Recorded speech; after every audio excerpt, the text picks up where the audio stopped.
Hello guys, fire furnace explanation में आपका स्वागत है। शुरू हुआ जब किसी ने सीहो का नाम पुकारा और सीहो ने फ़ौरन यस में जवाब दिया। फिर वो हैरान हुआ जब उसे कहा गया कि वो मर्चेंट ग्रुप का नया लीडर बने। सीहो ने मना कर दिया, ये कहकर कि ये मौका उसके बड़े भाई का है। भाई ने कहा कि सीओ इस काम में से ज़्यादा एक्सपर्ट है और जोर देकर कहा कि सीओ की वजह से ये छोटा सा ग्रुप बदलकर 3 सबसे बड़े मर्चेंट ग्रुप में से एक बन गया है। सीओ घबराया और जिम्मेदारी का बोझ महसूस करने लगा। फिर उसने जज्बाती अंदाज में कहा कि वो जिम्मेदारियां उठाना पसंद नहीं करता, वो आराम की ज़िंदगी जीना चाहता है। उसने कहा कि लीडर की पोजीशन उसे मजबूर करेगी कि वो इवेंट्स में शामिल हो, झूठे फ्रेंड्स को खुश करे और मर्चेंट ग्रुप की नाकामी का इल्ज़ाम अपने सर ले। अगर कुछ बिगड़ गया तो। उसके बाद खामोशी छा गई और हर किसी के चेहरे पर तनाव साफ नजर आ रहा था। थोड़ी देर सोचने के बाद बड़े भाई ने मान लिया, ये कहकर कि सीओ को वो करना चाहिए जो उसे सही लगे। उसने फिर से सीओ से कहा कि जो दिल करे वो करो। अचानक सब कुछ बदल गया और सब कुछ जलने लगा। आग फैल गई, हर उस चीज़ को खा गई जो उसने अपनी फैमिली के 7 सालों में बनाई थी। आग के बीच में सीओ ने अपने बॉडीगार्ड को देखा जो हमेशा उसकी हिफाजत करती थी। ज़मीन पर मुर्दा पड़ी थी। उसने अपने दूसरे भाई को भी अपने पास में मरा हुआ देखा। फिर उसने अपने गिल्ड ग्रुप के बाकी लीडर्स को देखा। सब के सब मर चुके थे, जिसमें फिनांस विंग के हेड मिस्टर जेंग ब्रीस, विंग के हेड मिस्टर लिन जेनरस और दूसरे विंग के लीडर्स भी शामिल थे। सीओ हैरान होकर बैठा अपने गिर्द जान पहचान वालों की लाशों को घूर कर देख रहा था। उसके चेहरे से खून बह रहा था। चोट खाने के बाद सीओ ने फौरन हमला करने वाले को पहचान लिया। व्हाइट हेवन मर्चेंट ग्रुप का लीडर नामोंग केंग था। नामोंग केंग ने अपनी तलवार सीओ के गर्दन पर रख दी। अफसोस करते हुए कह रहा था कि उसे सीओ को मारना पड़ेगा और एक तंज वाली स्माइल के साथ उसकी तरफ बढ़ने लगा। सीओ ने उसे तंज करते हुए पूछा कि क्या white haven group Muram alliance के नीचे काम नहीं करता? फिर ऐसा काम कैसे कर सकता है? लीडर नामोंगेंग ने जवाब दिया कि उसके ऊपर वालों ने सुना है कि सीओ उनके काम में रुकावट है, और ये जोर देकर कहा कि जो हुआ वो इसलिए हुआ क्योंकि सीओ ने पैसे के लिए उनके काम में टांग अड़ाई। अपनी चोटों के बावजूद सीओ ने तंजिया अंदाज में जवाब दिया कि जो लोग मुकाबले में उससे हारे थे उन्होंने सिर्फ पैसे के लिए ये सब किया।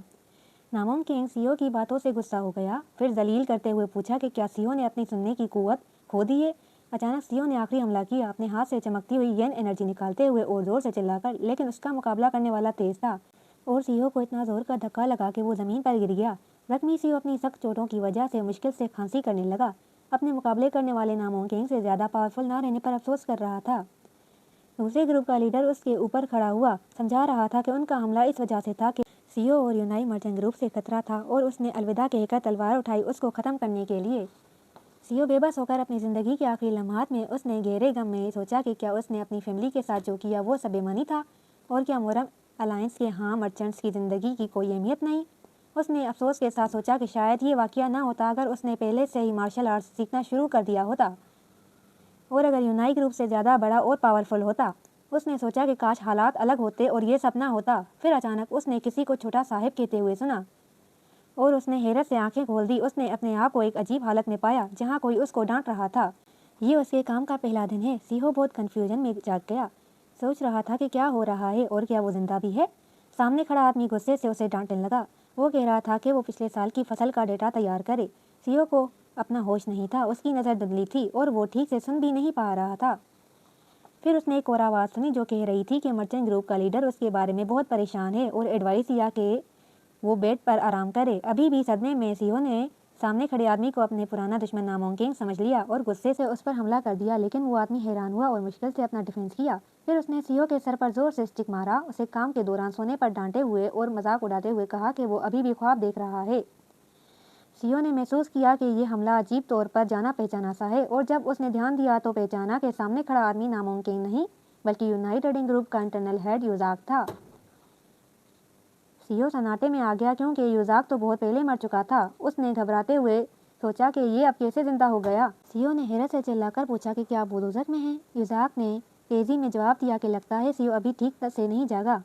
युजाक ने कहा कि तीनों छोटे साहिबों को सिखाते हुए इतने सालों में किसी ने भी कभी उस पर हमला करने की हिम्मत तक नहीं की, और सीओ से कहा कि उसने इतनी हिम्मत दिखाई वो बहुत खास है।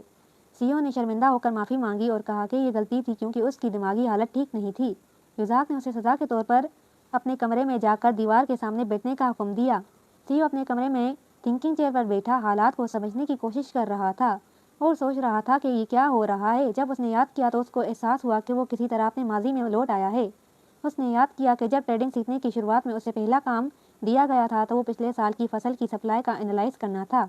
उसने याद किया कि उस दिन युजाक ने उसे डांटा था और उसकी रिपोर्ट्स का मजाक उड़ाया था। अचानक सीहो ने सोचना शुरू किया, हो सकता है जो कुछ अब हो रहा है वो उसके फ्यूचर को बदलने का मौका हो। अपने आप को संभालते हुए उसने अपनी बॉडीगार्ड लियो को आवाज़ दी। उसकी बॉडीगार्ड लियो जल्दी उसके सामने हाजिर हो गई और जवाब दिया, और सीहो ने अपने बॉडीगार्ड लियो से अपनी अभी की उम्र पूछी। लियो सवाल सुनकर हैरान हुई और तंग से पूछा कि क्या सीहो को सर पर चोट लगी थी, उसने उसका दिमाग खराब कर दिया। फिर उसने जवाब दिया कि सीहो का 15 साल का जन्मदिन कल ही हुआ था। ये सुनकर सीहो बहुत हैरान हुआ। उसने कहा 15 साल का, जबकि उसने याद किया कि वो असल में 39 साल का था। सीओ की हालत देखकर रियो ने सोचा कि उन्हें किसी दिमागी डॉक्टर को बुलाना चाहिए ताकि वो सीओ का मुआयना करे, जो काफ़ी परेशान लग रहा था। सीओ ने अपने हाथों को देखा और पाया कि वो नरम थे। इससे उसको यकीन हुआ वो सचमुच अपने पास्ट में वापस आ गया था। फिर उसने खुद को चेक करने के लिए कि क्या वो ख्वाब तो नहीं देख रहा, और तेज़ दर्द महसूस किया। यो हैरान रह गई और पूछा कि वो क्या कर रहा है। थियो ने जवाब दिया कि उसे दर्द हो रहा है, जिस पर यो ने गुस्से से कहा, ज़रूर होगा दर्द अगर खुद को खुद ही ठोक दिया हो तो। थियो अभी भी सदमे में था। उसने पूछा और सोचा कि वो असल में तो मर चुका था। उसने जल्दी से अपने दर्दनाक यादों को ताज़ा किया, अपनी फैमिली को अपने सामने मुर्दा पाया याद किया और उस लम्हे को याद किया जब व्हाइट हैंड मर्चेंट्स ग्रुप का लीडर की तलवार उसकी गर्दन में घुस गई थी। उसने अपनी गर्दन को छुआ तो फिर दर्द महसूस किया, ये समझते हुए कि जो हुआ वो रियल था। थियो खामोशी और हैरत में था, पूरी तरह समझ गया कि वो पास्ट में वापस आ गया है। लेकिन वापस आने के बाद भी वो यादें उसके जहन में साफ थी, और जब उसने अपने हाथ गर्दन पर दबाया तो फिर तेज दर्द महसूस किया। उस लम्हे को याद करते हुए उसने एक फैसला किया कि वो कभी भी वो होने नहीं देगा जो हुआ था, खास करके जब वो अपने गुजरे हुए तमाम वाक़यात अब भी साफ साफ याद कर सकता था। और अब उसे पता है कि इनका कैसे मुकाबला करना है और इनसे कैसे बचना है। उसने ठान लिया कि वो अपने पिछले एक्सपीरियंस को इस्तेमाल करके ज़्यादा पावरफुल बनेगा और मुरम अलायंस को ज़्यादा पावर से मुकाबला करेगा। फिर उसे कुछ अहम याद आया, इसलिए उसने फिर अपनी बॉडीगार्डियों को बुलाया तारीख कंफर्म करने के लिए और पूछा कि क्या ये सच है कि कल वो 15 साल का जन्मदिन था। सीओ ने जल्द से सालों का हिसाब लगाना शुरू किया और इसी लम्हे उसको एहसास हुआ कि वो वाक़या होने में सिर्फ एक हफ्ता बचा है। सीओ ने जल्दी से यो को आवाज़ दी, उसे बताया कि उन्हें बिना किसी को बताए हुए जल्दी कुछ करना होगा। यो सीओ की बातों से हैरान हो गई और कहने लगी कि शायद सीओ का दिमाग खराब है, लेकिन सीओ ने इनकार किया। यहीं एक अनजान काले लिबास पहने हुए पुरुष साए में अपने हथियार तैयार कर रहा था। उसके गिर्द लोगों ने पूछा कि क्या वो जो कर रहा है उसमें कोई रिस्क तो नहीं होगा। उसने बड़े कॉन्फिडेंस में जवाब दिया कि वो बिल्कुल जानता है कि वो क्या कर रहा है। दो लोगों ने यूनाई मर्चेंट ग्रुप के सबसे छोटे मेंबर सीओ के बारे में बात करना शुरू की। एक ने कहा कि सीओ ने ट्रेडिंग सीखना शुरू कर दिया है और उसकी बॉडीगार्ड जो हमेशा उसके साथ रहती है वो मार्शल आर्ट्स की एक्सपर्ट है। दूसरे आदमी ने पूछा कि क्या वो ये काम कर सकता है बिना पकड़े गए। पुरुष ने भरोसे के साथ जवाब दिया कि वो एक बीमार बच्चे से नहीं डरता जो बिना छड़ी के चल भी नहीं सकता और उसके पास बॉडीगार्ड यो से निपटने का प्लान है। उसने कहा कि अगर कुछ गलत हुआ या कोई मसला हुआ तो वो किसी भी गवाह को बिना झिझक मार देगा। दूसरे आदमी ने थोड़ा सा मजाक उड़ाते हुए उसे याद दिलाया कि वो खुद भी पहले उसकी फैमिली की खिदमत करता था।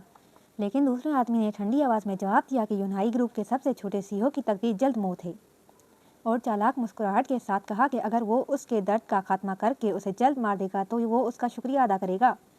उसने बड़े कॉन्फिडेंस से कहा कि शायद इस वक्त सीईओ खुद मौत का इंतजार कर रहा है।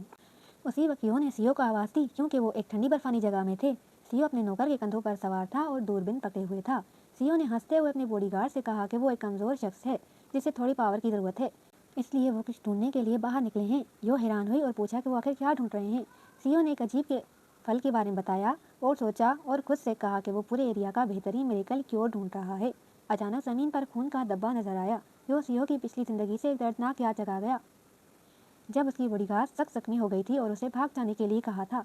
सीओ ने धड़ भरी आवाज़ में जवाब दिया कि वो उसको छोड़कर नहीं जा सकता, लेकिन यो ने कहा कि ये उसका फ़र्ज़ है और सीओ से भाग जाने को कहा और वो हमला करने वालों को रोकेगी। उसने यकीन दिलाया कि अगर उसकी कुर्बानी बेकार ना जाए तो वो खुश होकर मरेगी। गमगीन अंदाज में उसे याद दिलाया कि सीओ ने बचपन से ही कभी उसकी बात नहीं सुनी और गुस्से से पूछा कि क्या वो उसकी मौत बेकार करने वाला है। उस वक्त दुश्मन करीब आते गए, चिल्लाते हुए कि उन्हें पकड़ना ज़रूरी है। यो ने उनका मुकाबला करने की तैयारी की और सीओ को आवाज़ दी, ये कहते हुए कि उसे ज़िंदा रहना होगा क्योंकि उसे यकीन है कि अगर सीओ ज़िंदा रहा तो वो बहुत आगे तक जा सकता है। सीओ ने याद किया कि उसकी पिछली ज़िंदगी में सिर्फ दो लोग थे जिन पर वो भरोसा कर सकता था। पहला उसकी बॉडीगार्ड यो और दूसरा उसका वफादार नौकर बाल, जो सीओ को कांधों पर उठाए हुए ठंड से काँप रहा था। सीओ ने फैसला किया कि वो जो अब ढूंढ रहा है वो ही मिरेकल क्योर है जो जल्द ही फ्यूचर में एक खून रेस जंग का बायस बनेगा और यही 2 लोग हैं जिन पर वो इस खतरनाक मेडिसिन को ढूंढने का भरोसा कर सकता है। सीओ के नौकर ने पूछा कि वो बर्फ में क्या ढूंढ रहे हैं। सीओ ने दूर एक जगह की तरफ इशारा किया और कहा वही है। उसने खास तौर पर पूरी आइस पीच नामे एक जादुई फल की तरफ इशारा किया। ऐसा फल जो 10,000 साल पुराने आइस गिनसेंग के बराबर ज्यादा यिन एनर्जी रखता है। उसका बॉडीगार्ड ऐसा फल का नाम सुनकर हैरान हुआ और पूछा कि ये क्या है। सीओ ने जवाब दिया कि ये उसकी खास हालत का इलाज करने वाली मैजिकल मेडिसिन है। यो ने एक अनजान मेडिसिन इस्तेमाल करने पर फिक्रमंदी जाहिर की, खास करके जब घर में पहले ही बहुत सी जादू मेडिसिन मौजूद हैं। लेकिन सीओ ने वजाहत की कि ये मामूली मेडिसिन उसके लिए काफ़ी नहीं, क्योंकि उसकी हालत सिर्फ एनर्जी के रास्तों के गिरने से बिल्कुल अलग है। सीओ ने फिर अपनी असली हालत का पर्दा उठाया। मिस्टीरियस ड्रैगन स्टार बॉडी एक ऐसी हालत जिसमें इंसान गैर मामूली तौर पर ज़्यादा येन एनर्जी के साथ पैदा होता है।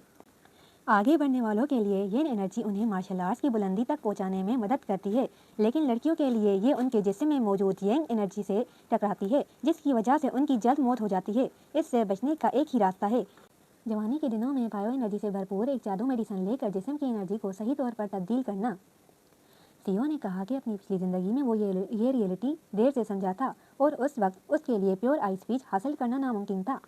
उसकी बॉडीगार्ड ने ज़्यादा तफसील समझने को कहा, लेकिन सीओ ने मना कर दिया और सिर्फ एक मरतबा बिना सवाल किए उस पर भरोसा करने को कहा। फिर वो एग्री हो गए, बावजूद इसके कि सीओ हमेशा ज़िद्दी रहता है। यो ने जल्दी से वो फल लेने की कोशिश की, जबकि सीओ सोच में डूब गया, ख्वाहिश करते हुए कि वो इतना पावरफुल बन जाएगा कि उसकी बॉडीगार्ड को फिर कभी उसके लिए जान ना देनी पड़े। कुछ दिन बाद सीओ पूरी एनर्जी से दिखाई दिया, जो महल के सर्वेंट्स को खुश मूड में गुड मॉर्निंग कह रहा था। कुछ लोगों ने नरमी से जवाब दिया, लेकिन ये वादे था कि सीओ पहले से कहीं ज़्यादा एक्टिव था और उसकी बॉडीगार्ड भी थकी हुई नजर आ रही थी, जिसको हालिया सफ़र की वजह से जख्म हो गया था। महल के सर्वेंट्स ने सीओ के बदलाव पर गौर करना शुरू किया। एक ने कहा कि वो लंबा हो गया है और ज़्यादा पावरफुल हो गया है। एक पुरजोश लड़की ने कहा कि उसका चेहरा भी बदल गया है और अब वो सबसे ज़्यादा खूबसूरत है जिसे उसने कभी नहीं देखा। दूसरों ने उसके नए अंदाज पर कहा कि जो उसकी असली उम्र से ज़्यादा ज़हीन लगता है। लड़की ने कहा कि वो ज़्यादा मेहरबान और होशियार लगता है, जिससे सबको थोड़ा अजीब सा महसूस हुआ। ये सुनकर बॉडीगार्ड ने उन्हें गपशप छोड़कर काम पर वापस जाने को कह दिया। बाद में ये वाज़ेह हो गया कि सीओ ने वो जादुई फल खाया था जिसने उसके जिस्म को मुकम्मल तौर पर बदल दिया और उसकी पावर और एनर्जी में बेहद इजाफा किया। जब तब्दीली पूरी हुई, उसने आंखें खोली और अपनी बॉडीगार्ड और नौकर को हुक्म दिया कि ये तब्दीलियाँ राज रखें। दोनों के लिए ये वाज़ेह था कि एकदम तब्दीली आ चुकी है, बावजूद इसके कि सीओ ने इसे छुपाने पर जोर दिया। जब बॉडीगार्डियों और नौकर आपस में बात कर रहे थे, यो ने हंसते हुए कहा, जब तक सीओ ठीक है बस इतना ही काफ़ी है। लेकिन मजाक में उसे धमकी दी, अगर फिर कभी बीमार हुआ तो मैं मार डालूंगी। फाइनेंस विंग में अफसर यू चेंगुई अपने सामने रखे डॉक्यूमेंट्स की बड़ी तादाद देखकर सन्नाटे में आ गया, इतना हैरान कि वो बोल भी ना सका। उसने हैरत से कहा, सीओ ने ये सब काम सिर्फ 2 घंटों में कैसे ख़त्म कर दिया। उसके सामने डॉक्यूमेंट्स का इतना बड़ा ढेर था कि कम से कम 2 दिन लगते। अफसर ने एक डॉक्यूमेंट्स को चेक किया, शक के साथ सीओ ने सब कुछ ठीक किया है और कहने लगा, ये काम तो सिर्फ 2 दिन में लेता। सीओ ने थोड़ी हिचकिचाहट के साथ जवाब दिया कि उसने पूरे डॉक्यूमेंट्स नहीं लिखे, सिर्फ समरीज लिखी हैं। फिर मुस्कुराकर कहा, इतना मुश्किल भी नहीं था। लेकिन अंदर ही अंदर उसे अफसोस हुआ, अपनी पिछली ज़िंदगी के एक्सपीरियंस की वजह से काम इतना आसान लगता है। उसे बिगिनर का काम ज़्यादा बेहतर तौर पर करना चाहिए था। इसी वक्त फाइनेंस ऑफिसर ने एहतराम से उसे छोटे साहब कहकर कुछ अहम नसीहत की। उसने कहा, मेरी बात थोड़ी सख्त लग सकती है, लेकिन फाइनेंस में का हर छोटा काम बेहद एहतियात से करना होता है। और कहा, ग्रुप में इंफॉर्मेशन का जरिया इंसानी जिस्म में खून की रगों की तरह है, किसी भी इंफॉर्मेशन का लीक आफत ला सकता है। सीओ ने ऑफिसर के इशारे को समझ लिया और सोचा, क्या ये शख्स शक कर रहा है कि मैंने काम जल्दी ख़त्म कर लिया क्योंकि लापरवाही से किया। दरअसल अफसर ने सीधे जवाब दिया, आपने काम इतनी जल्दी ख़त्म कर दिया कि मुझे शक हो रहा है। फाइनेंस अफसर को पिछला वाक़या याद आ गया जब सीओ काम के दौरान सो गया था और उसने इंटरनल हेड के अफेयर्स के हेड को मुक्का भी मारा था। इसने अफसर के शक को और भी बढ़ा दिया। सीओ ने अफसर के चेहरे की तब्दीली साफ देख ली और समझ गया कि वो उसकी काबिलियत पर शक कर रहा है। अंदर ही अंदर सोचते हुए कहा, इसके ख्यालात तो चेहरे पर ही लिखे हैं। इसी वक्त सीओ ने पूरे एतमाद अंदाज में एक बेट करने का फैसला किया। अपने काम की दुरुस्तगी साबित करने के लिए अफसर ने हैरानी से पूछा, कैसी बेट। सीओ ने कहा कि वो ये डॉक्यूमेंट्स फ़ौरन इंटरनल अफेयर्स के हेड यूज़ा के पास ले जाएगा और बेट ये थी कि यूज़ा काम को मंजूर करेगा या रद्द कर देगा। अफसर हंस कर बोला, मुझे पूरी उम्मीद है इंटरनल अफेयर्स का हेड इस काम पर बहुत गुस्सा होगा। लेकिन उसने बेट ये कहते हुए एक्सेप्ट कर ली कि तुम सबक सीखने की ज़रूरत है ताकि तुम्हारा गुरूर कम हो, और पूछा, बेट क्या है। सीओ ने जवाब दिया, हारने वाला बाकी का काम करेगा, और हंसते हुए कहा कि साथ ही अपने बड़े भाई की नई पोजीशन के अनाउंसमेंट पर वो 0 to डांस भी करेगा। ये एक चाइनीज़ ट्रेडिशनल डांस है। अफसर इस अजीब बात से खामोश रह गया और सोचा, ये मजाक कर रहा है या सच कह रहा है। लेकिन उसने बेट एक्सेप्ट कर लिया। ये कहते हुए कि पीछे न हटना, सीईओ ने खुशी से हाँ कर दी। तभी फिनांस विंग का एक और मेंबर सीईओ ने शांत करने की कोशिश की उन्हें, ये कहते हुए कि इतना जज्बाती ना हो। फिनांस अफसर ने गुस्से से चिल्लाया, मर्दों की लड़ाई में दखल ना दो। ये बात सीईओ को चुभ गई और कहा, मैं तुम्हारा सीनियर हूँ और यहाँ का सबसे बड़ा अफसर भी हूँ। फिर सीईओ और फिनांस अफसर फौरन यूजाक इंटरनल अफेयर्स के हेड के पास बैठ का फैसला करने गए। जब यूजाक ने डॉक्यूमेंट्स देखे तो पूछा, क्या सीईओ ने ये सब खुद किया है? ज़्यादातर विंग्स के लीडर भी इतना काम नहीं कर सकते। सीईओ ने पुरएतमाद मुस्कुरा रहा था, जबकि फिनांस अफसर का चेहरा हैरत से भर गया था। फिनांस अफसर ने जोर से कहा, फिर गौर से देखिए, ज़रूर कोई गलती होगी। यू चेंगुई फिनांस अफसर सीईओ के काम का नतीजा देखकर गुस्से से चिल्लाया, कैसे हो सकता है कि छोटे साहब जिसने अभी काम सीखना शुरू किया है इतनी महारत से सब कुछ कर गया? इंटरनल अफेयर्स का हेड यूजाक ने गुस्से से उसके सर पर जोर से स्टिक मारते हुए कहा कि क्या तुम्हारी ग्लासेस सिर्फ दिखाने के लिए हैं? इस दौरान सीईओ खामोश खड़ा सोच रहा था। यू चेंगुई ने नाकाबिल नहीं, यूजाक की मेयार ही इतनी ऊंची है, ये बेवकूफ़ी है। फिर सीईओ ने यू चेंगुई के पास जाकर हाथ उसके कंधे पर रखा और हंसते हुए कहा, तुम्हारा वादा किया हुआ 02 डांस देखने का इंतजार रहेगा। यू चेंगुई ने रोकने की कोशिश की, रुक जाओ, लेकिन सीईओ दरवाज़ा बंद करके चला गया। बाद में सीईओ खुशी और फख्र महसूस कर रहा था, लेकिन एक आवाज़ ने जल्दी से हैरान कर दिया, कितना चिढ़ने वाली खुशी दिखा रहा है। जीती हुई आवाज़ ने आगे ताना मारा, तुमने अपनी सेहत की वजह से माँ बाप और बड़े भाई को परेशान ही किया है, फिर भी बेफिक्र हंसते हो। ये उसका दूसरा बड़ा भाई जिन्हो था, जिसने तेजी से कहा, तुम हद से ज़्यादा चिढ़ने वाले हो। अचानक सीईओ के जहन में उसके भाई की मुर्दा सूरत आ गई, जिससे वो बेचैन और उदास हो गया। सीईओ ने चुपके से अपने भाई की तरफ मुंह कर दिया और उसका नाम लिया, जिन्हो। जिन्हो उसकी सख्ती और नरम निगाह से थोड़ा हैरान हुआ और घबराकर पूछा, अचानक इतने अच्छे कैसे बन गए? क्या मरना चाहते हो? सीईओ को याद आया कि इस वक्त उस और बड़े भाई के दरमियान सख्त खामाखश थी, इसलिए जिन्हों को ऐसे रिएक्ट करना फितरत था। फिर जिन्होंने कहा, मैं तुम्हारी ट्रेडिंग सीखने के खिलाफ हूँ, डर है तुम्हारी सेहत बिगड़ जाएगी और अब्बा परेशान होंगे। सीईओ अपने भाई की फिक्र समझ गया और अंदर ही अंदर माना, जिन्हों सही कह रहा है। जिन्होंने फिर धमकी दी, जब बाद में अब्बा से मिलने जाएंगे तो बीमार होने का ड्रामा मत करना। अगर फिर से पिछली बार की तरह बेहोश हुए तो? तेज़ आवाज़ में कहा, मैं खुद तुम्हें मार डालूंगा। सीईओ ने नरम मुस्कुराहट के साथ जवाब दिया, मैं एहतियात करूंगा, पिछली गलती दोबारा नहीं होगी। जिन्होंने ठंडी आवाज़ में कहा, मैं तुम्हें पसंद नहीं करता, और गुस्से से बाहर निकल गया। उसने दरवाज़ा जोर से बंद किया। ये सीईओ का माजी में वापस आने का बाद अपने अब्बू और भाई से पहली मुलाकात थी।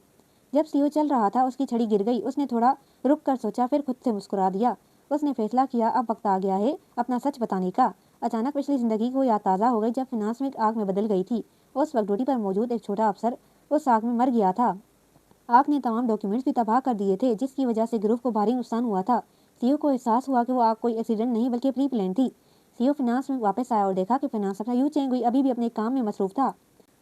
सीईओ ने दिल में कहा कि इस आफत को होने से पहले ही रोकना होगा। फिनांस अफसर यू चेंगुई ने देखा कि छोटे साहिब उसको अजीब निगाह से देख रहा है। उसने चिढ़कर पूछा, इतना गौर से क्यों देख रहे हो? सीईओ ने सिर्फ मुस्कुराकर कहा, कुछ नहीं, मैं अंदर जा रहा हूँ। अब सीईओ ने तय किया कि अगर आने वाली घटना को रोकना है तो लोगों की नज़र में अपनी सूरत बदलनी होगी। उस शाम मर्चेंट ग्रुप की फैमिली वाले अपने मेन रेजिडेंस पर इकट्ठे हुए। सब एक बड़ी टेबल के गिर्द बैठे थे, जहाँ खाने की बहुत सी चीज़ें थी। माहौल खामोश था।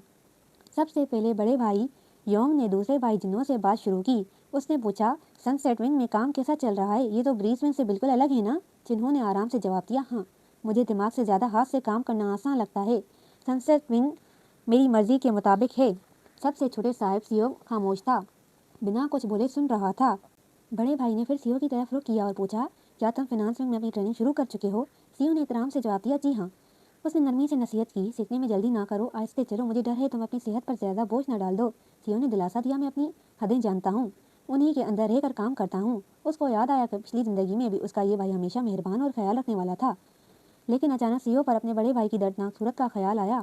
अपनी पिछली ज़िंदगी से उसने दिल में अज़म किया, इसी ज़िंदगी में फिर कभी उसे उस हाल में नहीं देखना। वो यादें उसको उदास और तल्ख महसूस करवा रही थी। जिन्होंने अचानक तेज आवाज़ में टोक दिया, क्या बकवास कर रहा है? उसने सीईओ को कहा, हदें जानते हो? तुम तो सारा दिन बिस्तर पर लेट कर मेडिसिन खाते रहते हो। बड़े भाई जंग हो ने रोका, जिन्हों छोटे से ऐसा मत बोलो। जिन्हों अभी बेचैन था। ये इतना गुरूर और बेवकूफ़ी इसलिए करता है क्योंकि तुम हमेशा इसकी हिफाजत करते हो। फिर गुस्से से कहा, कब तक हम सब इस घर का बोझ बने शख्स की देखभाली में अपनी जान गंवाते रहेंगे? बड़े भाई ने गुस्से में बोला, तुम हद से गुजर रहे हो। लेकिन जिन्होंने अपनी बात पर कायम रहते हुए कहा, सब जानते हैं सीईओ की हालत इतना कमज़ोर, जब खांसता है तो खून आता है, चलने के लिए छड़ी चाहिए। फिर बताओ ये यूनाई ग्रुप के लिए क्या कर सकता है? बावजूद अपने मेच्योर होने के सीईओ को अपने भाई के अल्फाज से गहरा दुख हुआ, लेकिन उसने खुद ही हालात का सामना करने का फैसला किया। उसने अचानक जिन्हों की तरफ मुंह कर उसका नाम लिया, जिन्हों। जिन्होंने चिढ़कर जवाब दिया, इसे बुलाने की इजाज़त नहीं।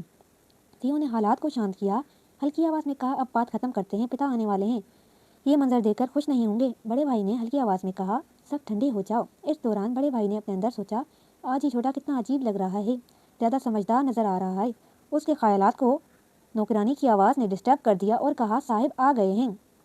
सीओ ने फ़ौरन दरवाजे की तरफ देखा, फिर साफ तनाव और हल्की आवाज़ में अपने पिता को मुखातिब किया, फिर खामोशी से कमरे के रूम में दाखिल हुए और लंबी मीटिंग की वजह से देरी की माफ़ी मांगी। बड़े बेटे ने मुस्कुराकर कहा, हम भी अभी अभी आए हैं, कोई मसला नहीं। लेकिन पिता ने फ़ौरन अपने छोटे बेटे का सुर्ख चेहरा देखकर और फिक्रमंदी से पूछा, तुम्हारी तबीयत खराब है, कोई मसला है? सीओ घबराहट में अपने पिता के सवाल का जवाब देने लगा कि उसका चेहरा क्यों सुर्ख है। जल्दी से इनकार किया, नहीं मैं ठीक हूँ। लेकिन अंदर ही अंदर वो जानता था कि उसका चेहरे की सुर्खी की असल वजह पिछली ज़िंदगी में अपने पिता को मरते हुए देखने की दर्दनाक याद थी। उसको पिछली ज़िंदगी के उन आखिरी लम्हात में अपने पिता का चेहरा साफ साफ याद आ रहा था। इसी वक्त उसके फादर युन गिलैंग ने महसूस किया कि उनका बेटा कुछ कहना चाहता है। उन्होंने पूछा, कुछ कहना चाहते हो? सीओ ने थोड़ा हिचकिचाया, अपने जज्बात काबू में रखने की कोशिश करते हुए याद दिलाया कि सामने पिता खड़ा है, ना कि वो दर्दनाक सूरत जो उसने पहले देखी थी। उसको एहसास हुआ कि वो अपने एहसासात पर काबू खोने लग रहा है, इसलिए अंदर ही अंदर खुद को शांत करने और वाक़यात सोचने पर मजबूर किया। उसने याद दिलाया कि पिछली ज़िंदगी का वाक़या अभी हुआ नहीं और सिर्फ अपने मकसद पर तवज्जो देनी चाहिए। फिर उसने गहरी सांस ली, खुद को शांत करने की कोशिश की, बाद में एक सीधी सी मुस्कुराहट के साथ मान लिया, अब्बा ने मेरी हालत समझ ली। हाँ, मुझे कुछ अहम कहना है। पिता और बड़े भाई इस अचानक इकरार से हैरान रह गए। अब्बा हैरान नज़रों से जवाब का इंतज़ार करने लगे। फिर पिता ने कहा, आराम से बैठो, बात करते हैं। सीओ ने फ़ौरन मान लिया। सीओ ने अपने पिता को याद दिलाया कि फाइनेंस विंग की ट्रेनिंग से पहले उनकी बात हुई थी। तब पिता ने कहा था, कमज़ोर जिस्म की वजह से तुम पूरी जिम्मेदारी नहीं ले सकते, सिर्फ काम का आम जायज़ा लो। लेकिन सीओ ने सख्ती से सवाल किया, क्या ये दुरुस्त है? एक दिन मुझे भी विंग के अफसरों को गाइड करना होगा। भाई जिन्हों उसकी बात सुनकर हैरान रह गया। सोचा, ये अचानक बदलाव क्यों? पिता ने मान लिया, तुम्हारी बात में दम है, सीधे बताओ तुम चाहते क्या हो? सीओ ने जवाब दिया, मैं भी अपने भाइयों और दूसरों की तरह नाइट शिफ्ट समेत तमाम काम करना चाहता हूँ। लेकिन पिता ने सीधा इनकार कर दिया, बिल्कुल मना है। सीओ इस अचानक मना करने पर खामोश रह गया, कुछ कह नहीं सका, लेकिन जल्दी ही अपने आप को संभाला और पूछा, क्या ये फैसला थोड़ा सख्त नहीं? पिता ने और ज़्यादा वजाहत की, कुछ चीज़ें मुमकिन नहीं, नाइट शिफ्ट में पूरी रात जाकर हिफाजत का इंतजाम करना पड़ता है, तुम्हारी सेहत ठीक नहीं। जोर देकर कहा, कोई और काम करो, लेकिन नाइट शिफ्ट बिल्कुल मना है। अंदर ही अंदर सीओ ने इस फैसले का सख्त इनकार किया। उसे मालूम था कि आफत वाली रात फाइनेंस विंग में मौजूद रहना ज़रूरी है ताकि आने वाली आग रोक सके। इसलिए सीओ ने फैसला किया कि पिता के फैसले को चैलेंज करेगा। उसने कहा, अगर मैं अपनी जिस्मानी काबिलियत साबित कर दूं तो इजाज़त देंगे? पिता थोड़ा हैरान हुए, फिर मुस्कुराहट के साथ पूछा, कैसे साबित करोगे? सीओ ने पुरएतमाद जवाब दिया, मैं अपने भाई जिन्हों से मुकाबला करूंगा। सब लोग चौंक गए, खास करके बड़ा भाई जो बिल्कुल हैरान था। अबू भी इस बात से खामोशी में आ गए। दूसरे भाई जिन्हों का गुस्सा फट गया। उसने तेज निगाहों से देखा और चिल्लाया, तुम्हारा दिमाग तो खराब नहीं? सीओ के चेहरे पर एक भरोसेमंद मुस्कुराहट आ गई। उसने पूछा, जिन्हों, क्या तुम हारने से डर रहे हो? बड़े भाई जुंहो दरमियान आए। सीओ की बात से हैरान होकर पूछा, तुम्हारा मतलब? सीओ ने शांत होकर जवाब दिया, जब सब मेरी सेहत से परेशान है तो उनकी फिक्र दूर करना भी एक फ़र्ज़ है। सीओ ने ज़ोर से कहा, मैं जानता हूँ जिन्हों अभी फर्स्ट क्लास फाइटर बना है।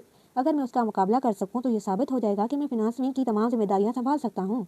जिन्होंने सीओ की बातों को मान लिया, तुम्हारी बात में दम है। फिर पिता से कहा, इजाज़त दीजिए, हम मुकाबला करें। बड़े भाई जुंगो ने रोकने की कोशिश की, लेकिन जिन्होंने जल्दी से उन्हें हटा दिया और सीधे पिता से इजाज़त मांगी। पिता ने खामोशी से हाँ कर दी। बड़े भाई हैरान रह गए, लेकिन पिता ने अपनी बात पर जोर दिया, सीओ को अपने अल्फाज और अमल की जिम्मेदारी लेनी सीखनी होगी। सबको अपने वक्त और इम्तिहान देना पड़ता है। सीओ ने गौर किया कि पिता पूरी तरह यकीन रखते हैं कि उसकी जीत मुमकिन नहीं। वो इसे फितरत समझता था। पिता ने शर्त रख दी, तुम दोनों के दरमियान बहुत फ़र्क है। अगर सीओ ने 1.5 राउंड तक बर्दाश्त कर लिया तो मैं उसे नाइट शिफ्ट समेत तमाम जिम्मेदारियां लेने की इजाज़त दूंगा। सीओ ने एहतराम से झुककर शुक्रिया अदा किया, ये मौका देने का शुक्रिया आपका। बड़े भाई युंगो सख्त परेशान थे, दबा दबा कर आहें भर रहे थे। उन्होंने छोटे भाई को नसीहत की, अगर खतरा हो तो फ़ौरन हार मान लेना, इसमें कोई शर्म की बात नहीं। सीओ ने पुरएतमाद जवाब दिया, मुझे नहीं लगता सरेंडर करना पड़ेगा। इसी वक्त जिन्हों का चेहरा बदला। सीओ की बातों से उसका गुस्सा और भड़क उठा।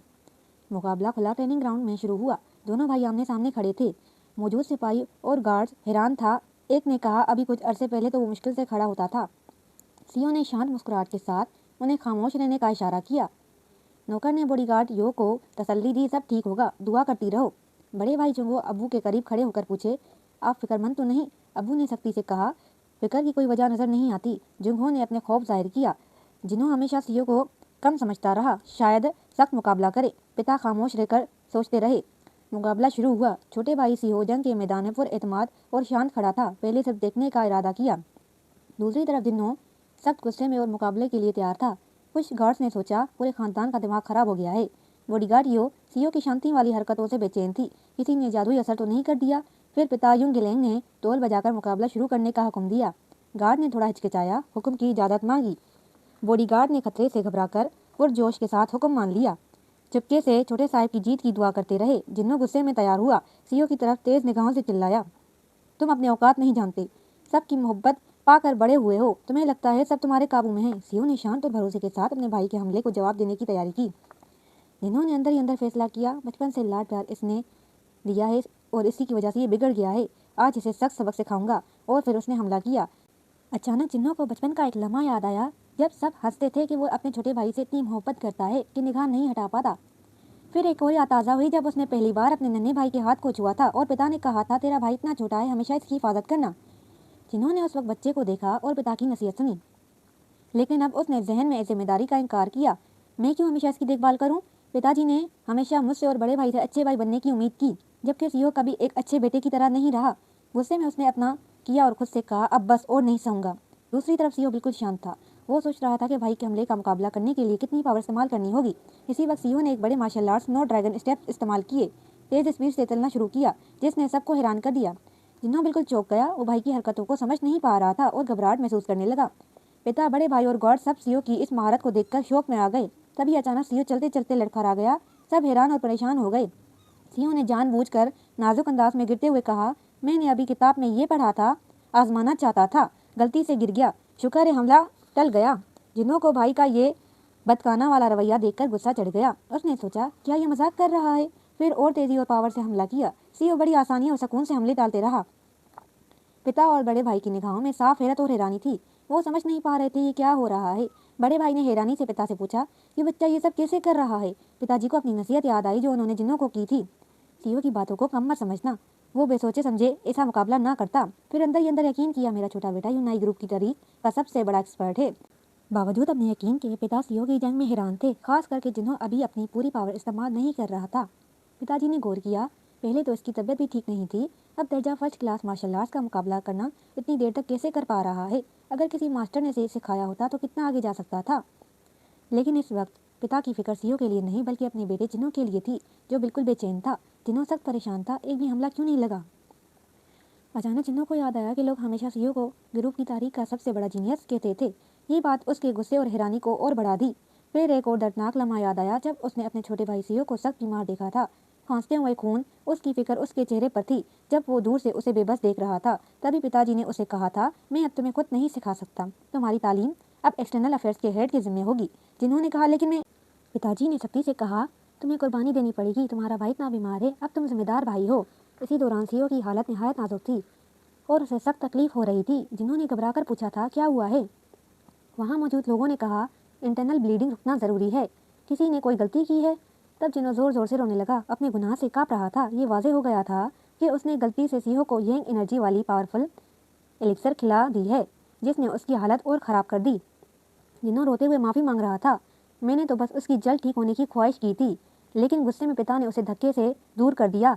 एक लफ्ज़ बिना बोले जिन्हों पिताजी के इस रवैये से सन्नाटे में डूब गया। उसने सीधे उसकी मौजूदगी को नज़रअंदाज कर दिया था। फिर उसने चुपके से सुना कि डॉक्टर सीओ की हालत पर बात कर रहे हैं, अगर बच भी गया तो इंटरनल इंजरीज उम्र भर की तकलीफ देंगी। ये तमाम दर्दनाक यादें जिन्हों के जहन में वापस आकर उसके जज्बात को और भी ज़्यादा भड़का रही थी। गुस्से और गुनाह का एहसास दोनों उसके अंदर ही अंदर सीओ को कोस रहा था। ये सब मसले उसकी वजह से और उसकी पैदाइश की कमजोरी की वजह से हो रहे थे। इन्हीं गर्म जज्बात के बीच जिन्हों हैरानी से सोच रहा था, मुझे क्यों ये सब झेलना पड़ रहा है? इसी लम्हे दोनों के हथियार जोर से टकराए और सीओ ने शांत निगाहों से उसे देखते हुए कहा, फैमिली एक बहुत कम्प्लेक्स चीज़ है। भाइयों के रिश्ते की पावर की वजह से अंदर तक नाराज़गी होना लाजिम है, चाहे सारी उम्र साथ ही रहो। जिन्हों अपने भाई की इस बात से हैरान रह गया। उसने पूछा, तुम्हारा मतलब क्या है? सीओ ने खलती आवाज़ में कहा, बस सुनी सुनाई बात है। लेकिन जिन्हों को और सुनने का शौक नहीं था, उसने फिर जोर का हमला कर दिया।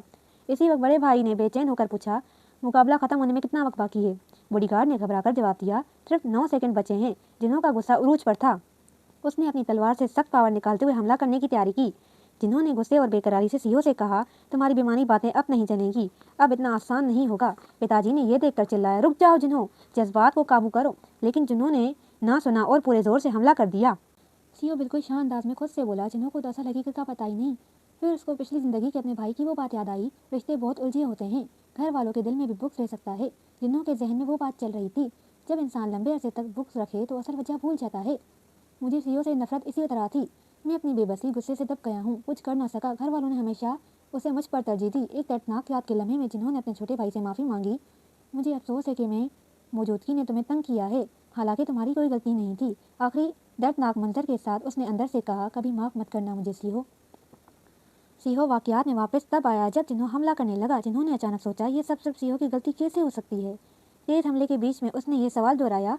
अचानक सीहो ने अपने हथियार गिरा दिया और जानबूझकर हमला खाने को तैयार हो गया। ये कहते हुए, हम सब पिछले वक्त ना समझते। ये हरकत देखकर सब हैरान रह गए, पिताजी, बड़े भाई और तमाम नौकर। जिन्हों तो बिल्कुल थम सा गया था जब उसने सीहो को जानबूझकर हथियार गिराते हुए देखा। सीहो ने शांति से मुस्कुराकर कहा, तुम्हारा ये हमला शुरू में इस्तेमाल किए गए हमले जैसा ही है। चाहे तुमने अपनी की पावर उस तलवार की पावर में शामिल कर दी हो। और अंदर ही अंदर सोचा, मैं जिन्हों को कभी माफ़ नहीं कर सकता, लेकिन अब बस काफ़ी है। जिन्हों सन्नाटे में था, दोबारा हमला नहीं कर सका। गार्ड्स और बड़े भाई ने इतने हैरत थे कि बॉडीगार्ड ने अपने हाथ में मौजूद टाइम ग्लास पर भी गौर नहीं किया।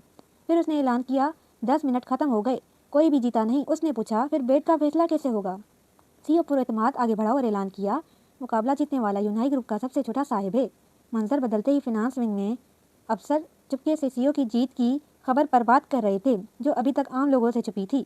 एक अफसर सीओ के तैयार किए गए डॉक्यूमेंट्स देखकर हैरान था। इतनी बेहतरीन तरतीब, इसकी काबिलियत हैरान कुन है। फिर चालाक निगाहों के साथ सलाह दी, इसे मेरा खास असिस्टेंट बना दो, 24 घंटे काम करवाओ।